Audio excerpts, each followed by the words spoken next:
It is widely known the state of Illinois is in a financial crisis. Without significant changes, the state faces a $6 billion deficit for each of the next 3 years. In fact, in the spring of 2015, the legislature had to close a $1.6 billion deficit in the FY 2015 budget.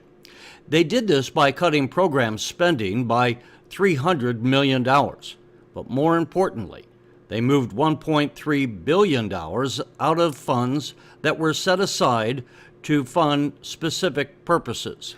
These designated funds are a part of the budget that is frequently overlooked because the funds are not part of the General Revenue Fund, also known as the GRF.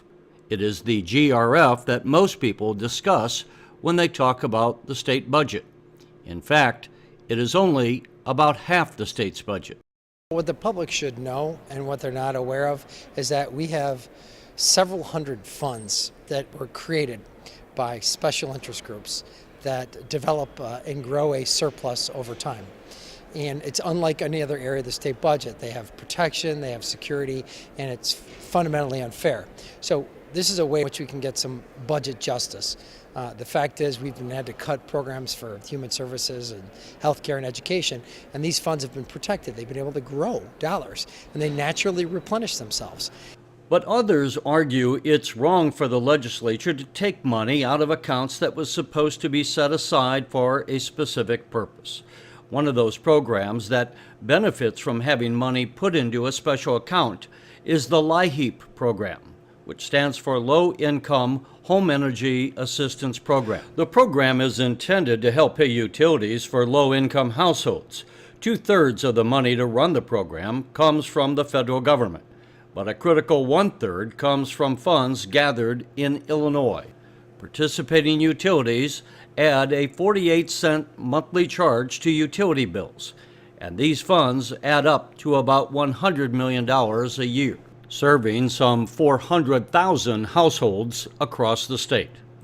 My companies collect money from our customers for that specific purpose, for supplementing the low-income home energy money we get from the feds. We collect the state money and have for the last 17 years to supplement that because the federal money comes and goes. We've been as high as $300 million a year, and now we're more like $165 million a year that we get from the feds.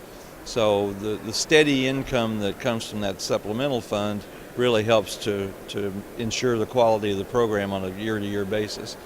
So we collect that, as I say, we collect that for that purpose. If that money is diverted to general funds away from that purpose, then obviously it defeats the purpose of having the fund and defeats the goal of providing supplemental money to low-income utility customers. While there may be millions of dollars sitting in the LIHEAP account at any one time, those that run the LIHEAP program say those funds are not unused and not unneeded. We have fund balances because that helps us to start our program. Our program begins in September. We don't get our federal funding until later on in November. So because we have state money, it allows us to begin the program in September by serving seniors, households with disabilities, children under the age of 6, because we don't have our federal funding at that point in time. And so we have to set aside some funds in order for us to be able to start the heating season with adequate resources for us to do that. But if you eliminate that, then we're not going to be able to start our program until later on in November, which would be, in some respects, maybe a little late.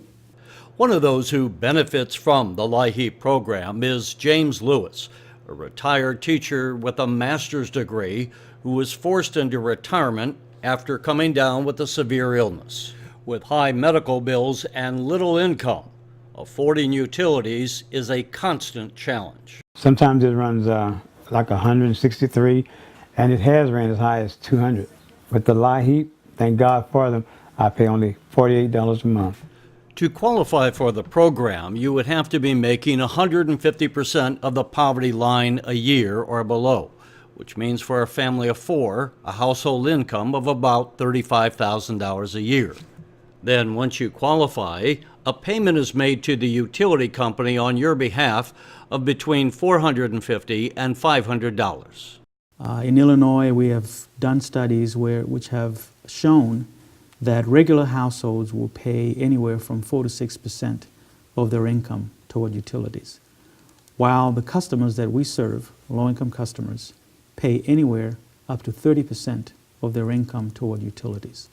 So this program really does do a great job of assisting those families not only afford their utilities, but really help to keep their homes heated during the wintertime, and that they don't have their electricity cut off. With the legislature facing a $6 billion deficit in the coming fiscal year, they may again be looking to take money out of the designated funds to close the deficit in the state's operating budget. But those who run programs that are funded by specific accounts set up in the budget say taking the money out of those accounts can add to the state's social deficit.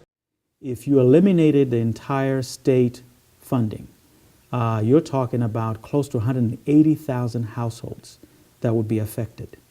And those would be families and individuals that would not be assisted by the program because the state funding will no longer be there. So that's a huge number of households that would be impacted just by that elimination alone. It's such a great benefit. It helps so many people, and it's a lot of people that just really cannot afford these high bills on a fixed income. If a person has never been in a situation where they had to struggle, then they wouldn't really understand. You're watching the Illinois Channel.